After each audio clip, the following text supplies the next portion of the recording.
All right, we are live. Welcome to the inaugural episode of Sports Talk, here live from Wright State University. My name is Shea Neal. I will be your host for the next hour, and we're going to have some fun today, guys.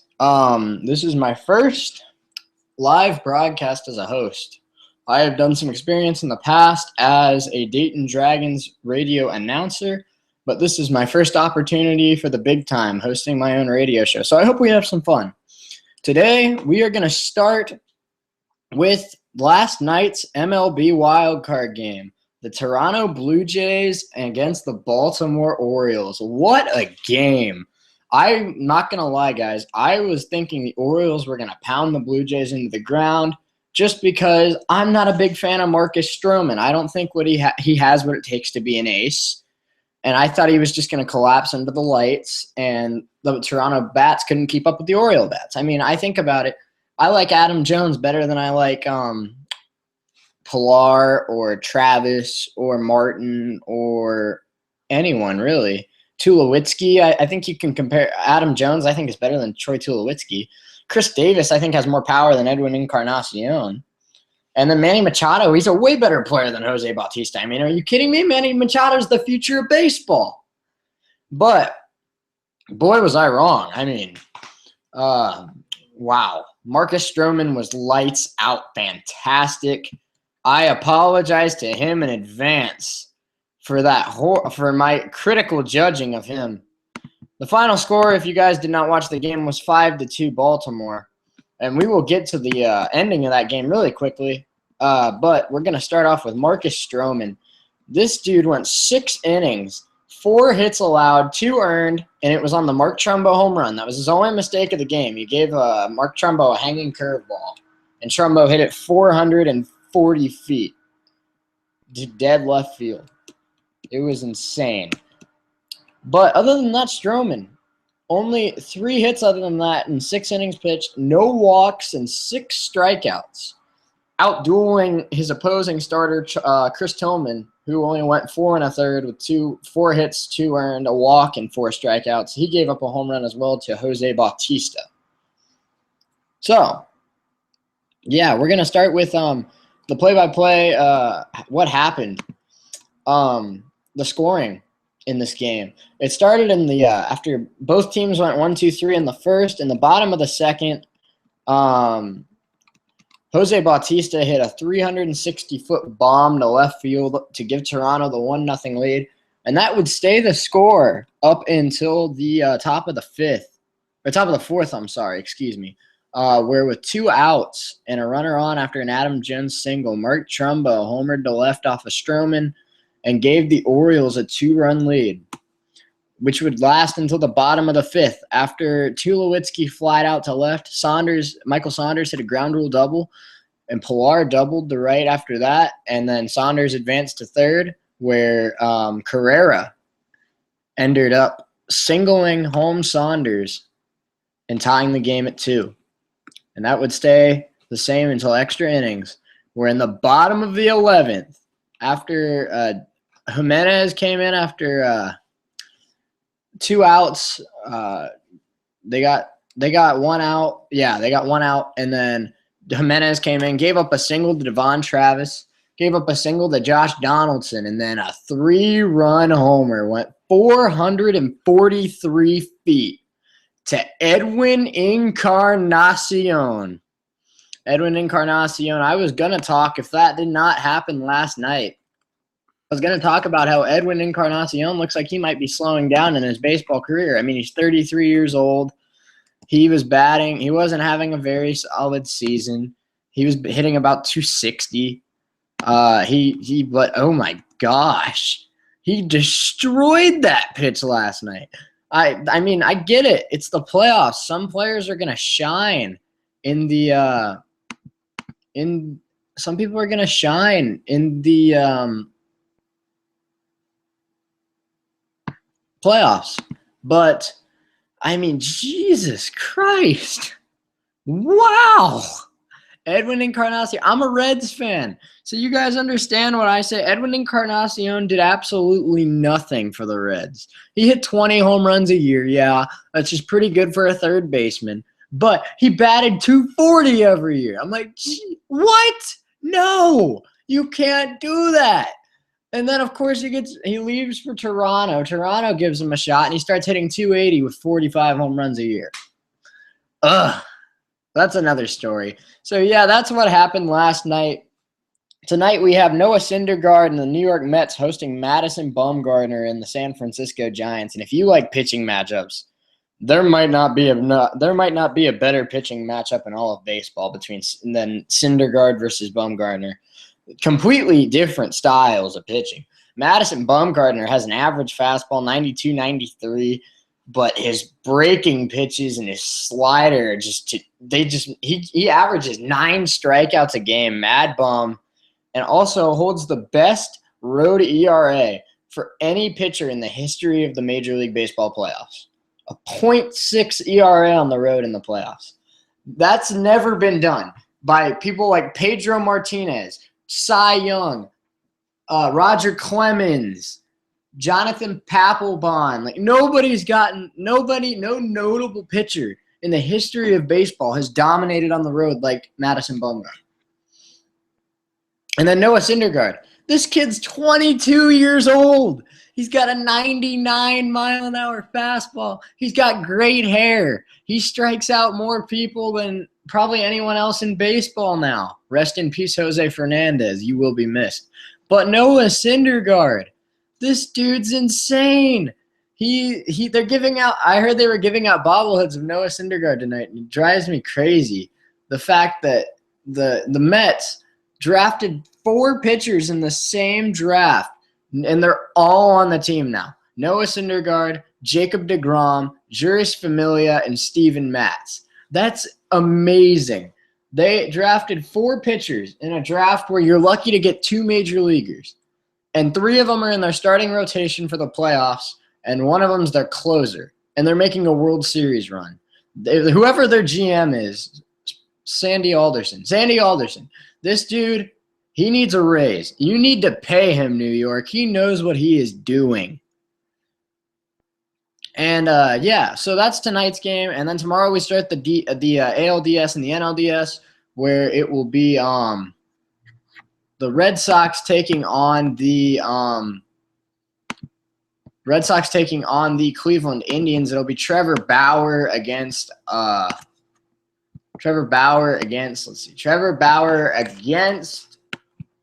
David Price. No, Rick Porcello. David Price will pitch in game 2. It'll be Rick Porcello. And then after that,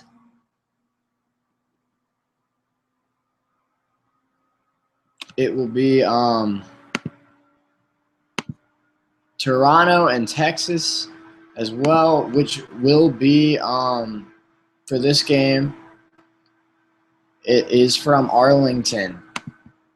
And it will be, who is pitching in this one? We will see. It is going to be Colby Lewis against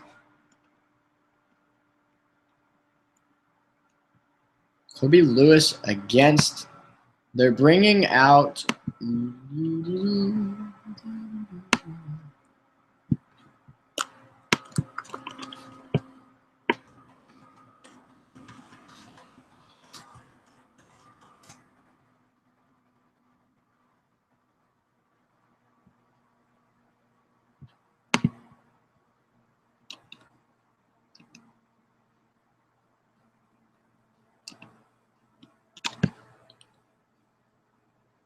it's going to be J.A. Happ on the mound for the Blue Jays, who actually had a really good year. He went like 18-6, an ERA around 3.3. That's really good. He's been up and down in his career. I think he has a career record heading into this year of like 53 and 51.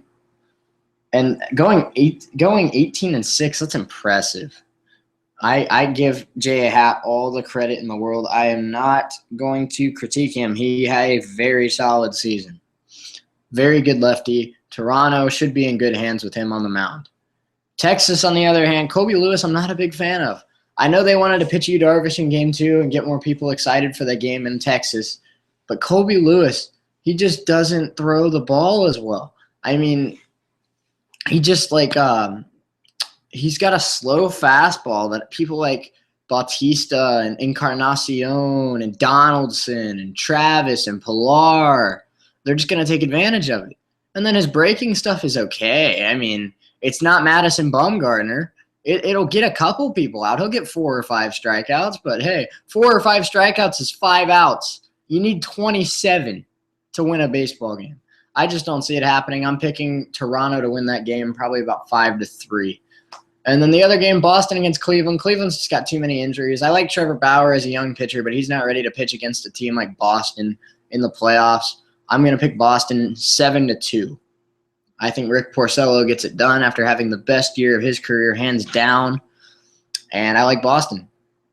Now, we are going to take 2 minutes off for station identification. You're listening to Sports Talk on Wright State Rowdy Radio.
All right, we're back. Welcome back to Sports Talk.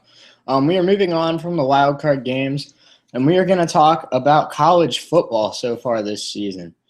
So I am an Ohio State fan, as you know, and one of my segments, if you guys didn't know that, but one of the segments we're going to do today is we're going to talk about, in my opinion, why JT Barrett is a better quarterback than Lamar Jackson. Now, I'm a big fan. I'm not trying to tear down Lamar Jackson. Lamar Jackson, great player, amazing player, 20 years old. He's putting up stats that's never been seen before in college football. He's on pace to break Barry Sanders' record for touchdowns. He's a quarterback. He's about to break the record for touchdowns for a running back in a season. That's how good this guy's been. He's no slouch throwing the ball either. He's on pace to break Colt Brennan's record for most total touchdowns in a year. Lamar Jackson is an amazing player, and without him, Louisville would probably be about 1-3 right now. But moving on, Lamar Jackson just reminds me too much of RG3. I know he's 20 years old. I know he has more time in college, but he's just not careful with the football. And pretty soon, he's going to be playing on Sundays, and he's either going to get hit by a Pro Bowl linebacker and hurt like RG3, or he's just going to be just stubborn. And, oh, man, I just don't see it happening, guys. RG3, great player in college. Great. He led Baylor to the Big 12 title. He won the Heisman. They went 10-2, I think, that year. And the Big 12 is very tough. Oklahoma, Oklahoma State, Texas A&M. It's a very good – Texas A&M's in the SEC now. But it's a very good conference. TCU. It's a very good conference. But, I mean, when RG3 got to the NFL, he had a good year, rookie year. I thought he was going to figure it out for a little bit because he listened to his coaching staff. Jay Gruden got him there. But then one knee injury in that playoff game against Seattle, and now he's freaking on the sideline in a Cleveland Browns uniform. Like, what happened? And Lamar Jackson just reminds me too much of him. He's too careless with the ball, and when you get to the NFL, you have to protect the ball. That's what I like so much about Trevor Siemian.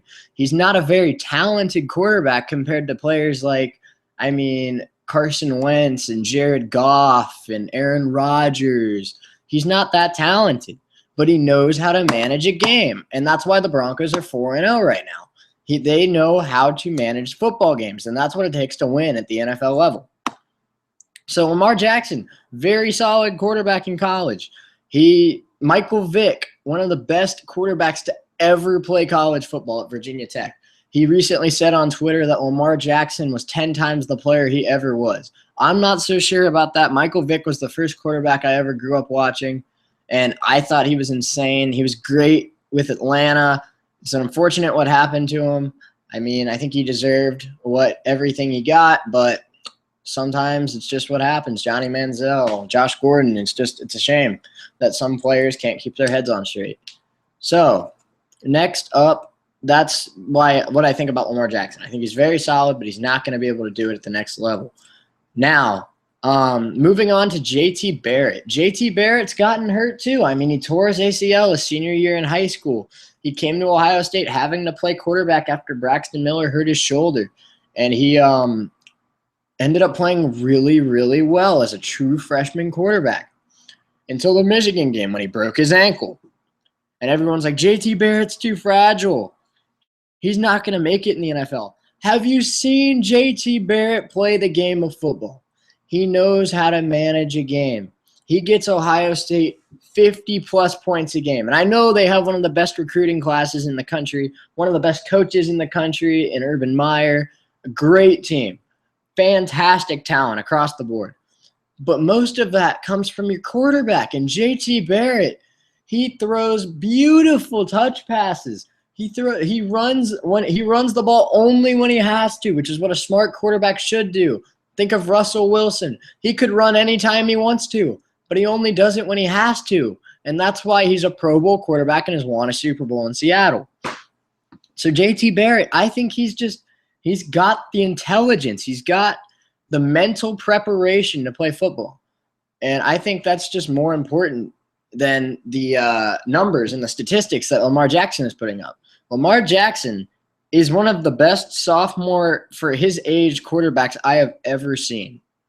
But J.T. Barrett's only 21. He's only a year older. And I think J.T. Barrett could be a first-round quarterback, maybe even a top 10 quarterback in next year's draft. He'll be the second quarterback taken after Deshaun Watson. Deshaun Watson is very talented. I don't think he's better than J.T. Barrett, but I understand why teams with like a top 5 pick would want to build their team around Deshaun Watson. So that's moving on from Barrett versus Jackson. I do think Barrett is a better quarterback because he is mentally prepared to play football. Lamar Jackson, all we know about him right now is he's a statistical warrior. He's breaking all kinds of records. But the dude, we don't know if he can run a game. And when he gets into the NFL, that's the one thing you need to do is run a game. Trevor Siemian, he's gotten the Broncos 4-0. He's not very talented. I'm sorry, Trevor Siemian, if you're listening to the show, you're not very talented. But he knows how to manage a game. He's got a great defense by him. He's got a good running back in C.J. Anderson, and he manages the game. So we're going to move on to some NBA action with some preseason scores from last night's game. The Philadelphia 76ers beat the Boston Celtics 92-89. The Miami Heat beat the Washington Wizards 106-95. The Houston Rockets destroyed the New York Knicks 130-103. Indiana Pacers beat the New Orleans Pelicans 113-96. The Lakers defeated the Kings 103-84. And last but not least, Steph Curry and the Golden State Warriors defeated the LA Clippers 120-75. So moving on, we are going to when I think about the NBA right now, I think Steph Curry, Kevin Durant, the Warriors are obviously – I didn't want to watch the Warriors because I already know how good of a team they are. I was intrigued by the New York Knicks last night against the Houston Rockets, and I know they lost by 27 points, which is pretty ugly. But you have to remember, it's preseason. They've got talent. They've got a chance to be good this year. I think they're going to make the playoffs. I don't know if they're going to win in the playoffs, but I think they will make it. Joakim Noah, one of the best in the league at rebounding, defending, and just playing physical basketball, which is trying to become a lost art in the NBA because everyone wants to be like Steph Curry and shoot threes now. I mean, even Tristan Thompson and freaking Andre Bargnani and all them, they're shooting threes as 7-foot centers. Joakim Noah is amazing. I am a big fan of Joakim Noah just because of his ability to play physical, which is just great. And the Knicks need that physical presence. They lost that physical presence when Tyson Chandler went to Phoenix, and they need it back. And I think Joakim Noah could be really good for them if he stays healthy. Moving on to the young superstar, Kristaps Porzingis, as many like to call him, the Porzingod. He was playing center last night with Joakim Noah not playing in that preseason game, and I think it's a very smart idea by the new coach of the Knicks, who was just recently hired by Phil Jackson, because Kristaps Porzingis is a 7'2" 3-point shooter.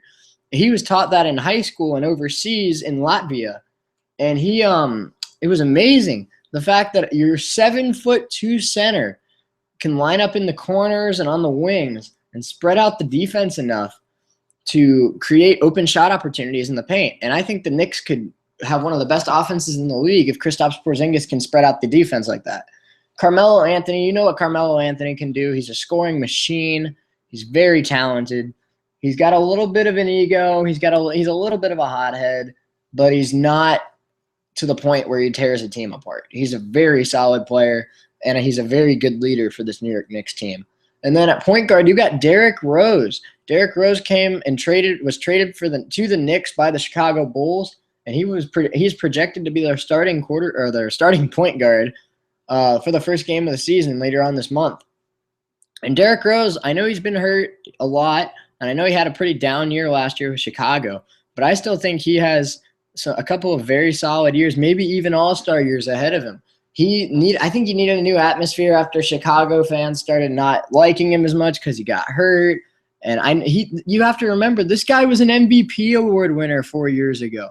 You just traded away a former MVP winner to the New York Knicks. When was the last time the Knicks had an MVP? Oh, Lord. Was it Patrick Ewing? It was Patrick Ewing back in the 90s. But Derrick Rose, if he stays healthy, he's a very solid point guard. He's one of the few point guards in the league. I think it's him and Russell Westbrook that are the two that are the most explosive point guards I have ever seen. I've been watching basketball. I've only been alive since probably late in Michael Jordan's career, but I have seen tape of point guards like Penny Hardaway and Magic Johnson and Oscar Robertson. This is a whole new breed of point guard. Russell Westbrook and Derrick Rose, no one's ever played the way they do. They're amazing. They drive to the basket like they're 6'10", and they dunk it on people that are actually 6'10". You have to remember, Derrick Rose is 6'2" and Russell Westbrook is 6'3". They're not big. They're the same. Russell Westbrook is the same height as Kyrie Irving. Now, I'm a big Kyrie Irving fan. He's one of my favorite players in the league right now. But Kyrie Irving can't do that. Let's be real. So, yeah, that's what we're moving on from into the Knicks. I am a big fan of the Knicks for this year. I think they're going to be a very solid team. Now we're going to take another 2-minute break for station identification. And when we come back, we are going to be talking about the NFL, some Week 4 notes, and we're going to talk about some awards predictions and some predictions for the games this week. You're listening to Sports Talk on Wright State Radio Network.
All right, we are back to sports talk. I would like to give a shout out to our sponsors. Um, from Wright State University, I'd like to give a shout out to the student directory for giving me this time in the booth. And also, I would like to thank some close friends back from my hometown of Bellbrook who are listening to the show or will be listening to the show later when it is up on YouTube as a podcast.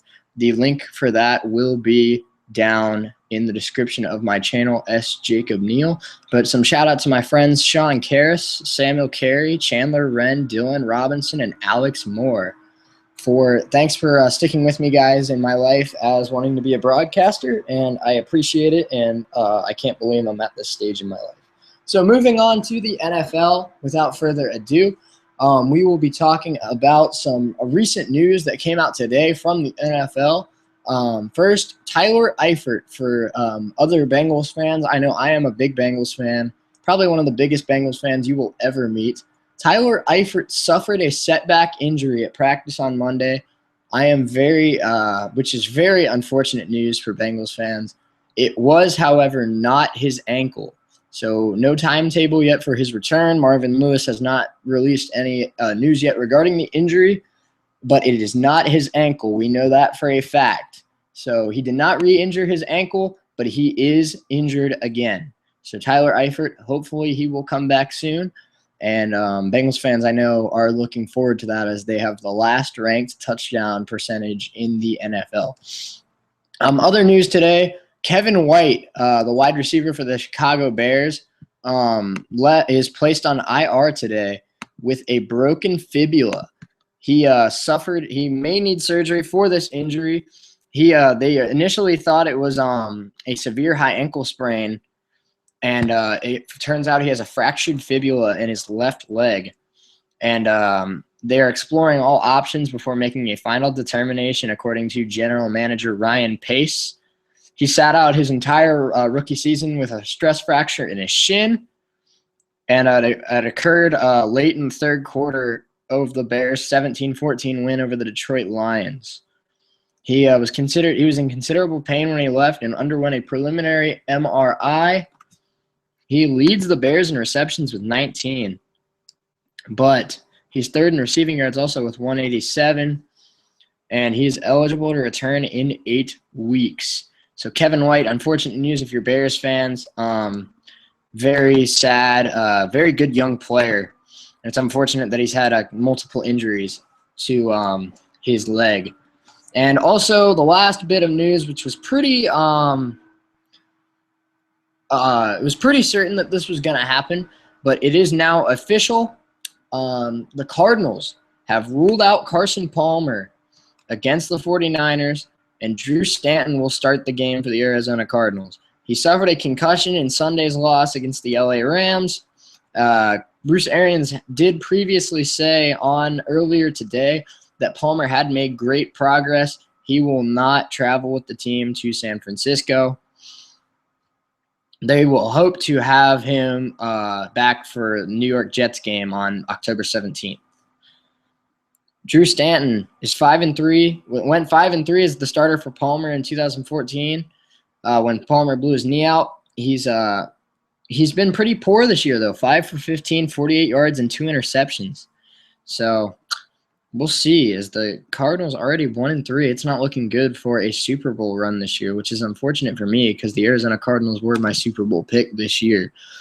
Also, out of the NFL news is the Redskins signing Dante Whitner, and David Bruton heads to IR.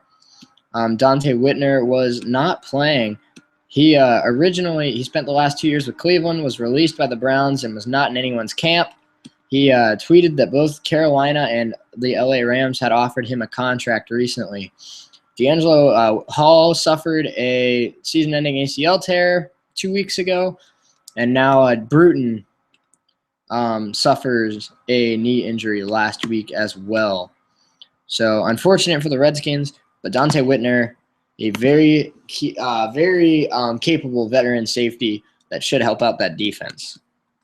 So now moving on to Week 5 of the NFL. First, we'll go through some Week 4 scores.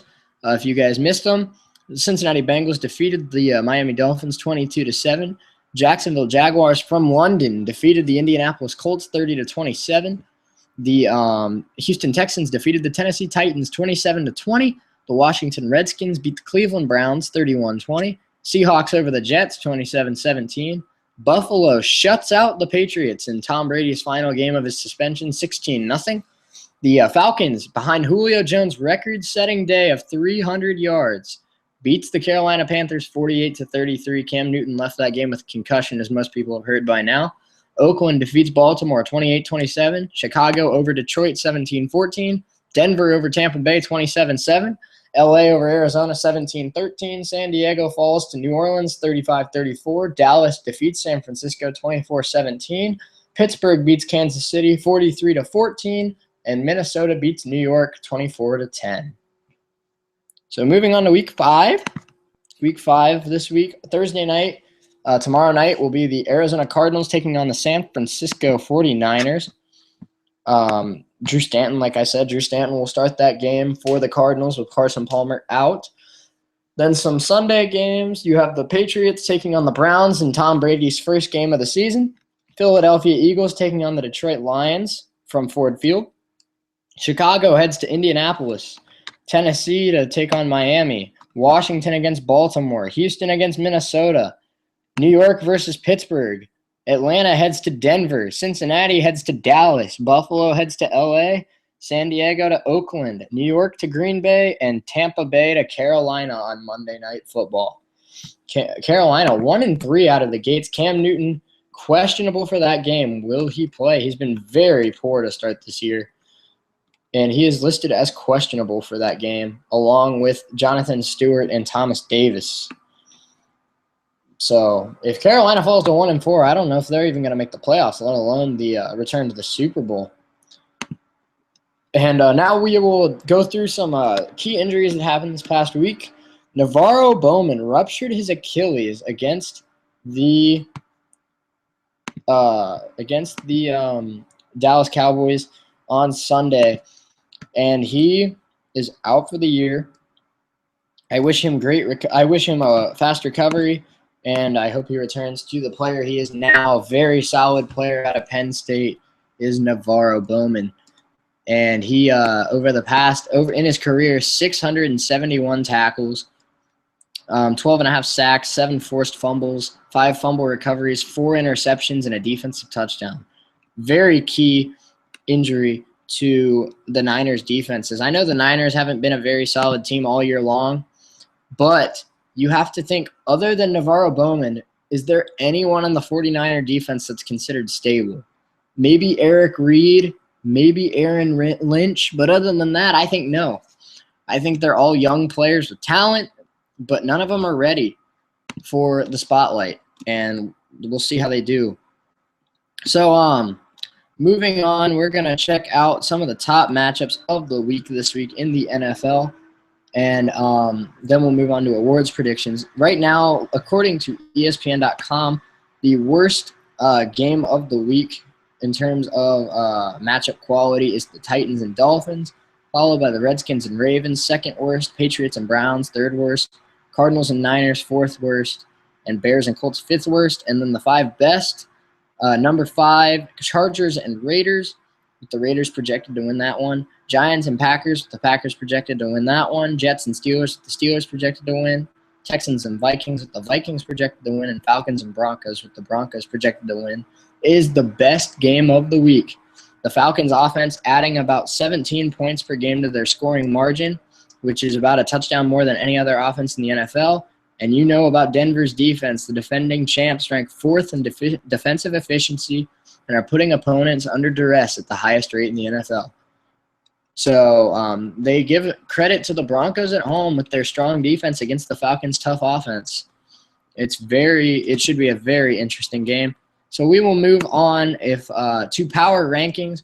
Power rankings, the most recent released. We have the Denver Broncos 1, Seattle Seahawks 2, Pittsburgh Steelers 3, New England Patriots 4, Minnesota Vikings 5, Green Bay Packers 6, Philadelphia Eagles 7, Atlanta Falcons 8, Oakland Raiders 9, and Cincinnati Bengals 10. At the bottom of the league, I'll do the bottom 5, which will be in 27th is the Miami Dolphins, 28th Houston Texans, New York Jets. Oh, I'm sorry. I was looking at the wrong thing here. My bad. So, yeah, here we go. It is the Tennessee Titans, Chicago Bears, Tampa Bay Buccaneers, Miami Dolphins, San Francisco 49ers, and Cleveland Browns. Cleveland Browns remain the only winless team in the league. And since they are playing host to the Patriots with Tom Brady's coming back, they are very likely to remain the only winless team in the NFL. So the last segment of the show is going to be the NFL awards predictions for the season. Right now, for Rookie of the Year, Offensive Rookie of the Year in the NFC, I like Carson Wentz over just barely edging out Dak Prescott, just because I think Tony Romo will be the quarterback once he comes back, and I think he'll finish the season, and that'll hurt Dak Prescott's chances of winning the award. Defensive Rookie of the Year in the NFC, I like Vernon Hargreaves, who hasn't been very active yet this year. I still think he's going to get a couple. He's very good man cover corner, and I think he's going to play very tight coverage.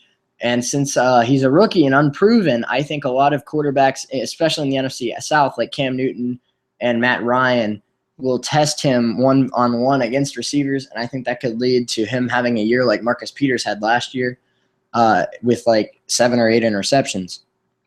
So moving on to AFC, Rookie of the Year, I still like I'm still thinking for AFC Rookie of the Year, it will be defense. I'll start with Defensive Rookie of the Year because I'm thinking of 2 players for Offensive Rookie of the Year. Defensive Rookie of the Year, I do like Joey Bosa. I know he went to Ohio State, and I am a big Ohio State fan. And I watched him for the 3 years he was at Ohio State, and he was very solid. And obviously, which was why he was the number 3 overall pick. And so yeah, I think he's just came back from a hamstring injury, and he just settled out a contract dispute with the Chargers. So I think he will get back to action very soon and continue the level of play he played at in college. Probably end up with about 12 sacks or so. Could add on about 50 or 60 tackles, which I think would be very solid and win him Rookie of the Year. Now we move on to AFC Offensive Rookie of the Year, and I have made my decision. I am going to go with the rookie wide receiver for the Cleveland Browns, Corey Coleman. Corey Coleman, I know he just broke his hand, but he was one of the top receivers in the NFL and out of anyone before he got hurt. And he's supposed to come back for like week 9 or something like that, or week 10. I think Corey Coleman could end up having a 1,000-yard season in 8 games. That's how much the Browns like him. They throw it to him more than anyone else on the team, and with Josh Gordon entering rehab, he's going to get more chances than anyone. Now, moving on to Coach of the Year, I think, honestly, the rate the Eagles are playing right now, it's got to go to Doug Peterson. I was not a big fan of the signing of Doug Peterson. I liked him in Kansas City as the offensive coordinator. He made Alex Smith into one of the best quarterbacks in the NFL in terms of managing the game, like I mentioned earlier. But I just didn't think he was ready to be an NFL head coach. And he's proving me wrong. He's gotten Carson Wentz to the level of a Pro Bowler. He's got that defense working well. The offensive line was already pretty good. Jordan Matthews with Nelson Aguilar have been very good. And Zach Ertz is hurt, but Brent Selleck's been picking up the pace. I think Doug Peterson gets Coach of the Year if the season ends today. Moving on to Offensive Player of the Year, I am going to give that award to Aaron Rodgers for the NFC. And for the AFC, I will give it to Ben Roethlisberger. Roethlisberger is commanding one of the best offenses in the history of the NFL right now. And he is showing no signs of age. He's 34 years old now, one of the best quarterbacks still in the NFL, and he's got one of the best targets in Antonio Brown. So I give it to Ben Roethlisberger. In the NFC, Aaron Rodgers. Aaron Rodgers has been the best quarterback in the NFL, in my opinion, for about 7 years now. And he also has a very, very solid team. He's got Jeff Janis coming back probably this week or next week. He also has Jordy Nelson back from a torn ACL, and Jordy Nelson's looking like the old Jordy Nelson. He's got Randall Cobb and Devontae Adams, two very young and very capable wide receivers. And he got Jared Cook coming over from the St. Louis Rams, now the LA Rams. And he is one of the fastest tight ends to ever play the game of football. And he spreads the offense out, which is what Aaron Rodgers likes. So Aaron Rodgers, expect him to put up some very big numbers and also to put up MVP-like numbers, although I am not putting him down for MVP. You will hear my MVP pick in a minute. We will go to Defensive Player of the Year. In the AFC, I have got Khalil Mack. And in the NFC, I am going to go with Patrick Peterson. The reason why I picked Khalil Mack, he's one of the best pass rushers in the NFL right now. With J.J. Watt out for the season, there will be a new Defensive Player of the Year this year. Khalil Mack had 18.5 sacks last year, and I think he could get over 20 this year. And I think he's the best player on that Raiders team, and he's dominant. No one has been able to stop him yet in his career, and I think he'll just continue to wreak havoc on the NFL, especially against weaker division opponents like the Chargers. So moving on to my pick of Patrick Peterson. I know what a lot of you are probably thinking, why Patrick Peterson? He's just a shutdown corner, and that is true. But lately, with the addition of Tyrann Mathieu as the other corner, they've been throwing to Patrick Peterson a lot more. And with that lockdown man coverage and the speed, the recovery speed is the best quality of Patrick Peterson is his recovery speed. It's amazing how he can get burned and then still catch up to the wide receiver and make the play. Nobody has been able to do that as well as Patrick Peterson since probably Deion Sanders. And I am a big fan of a lot of the cornerbacks in the NFL. I like Patrick Peterson. I like Richard Sherman, but no one in the NFL for the past 15 years has been able to do what Patrick Peterson is doing in terms of recovery speed.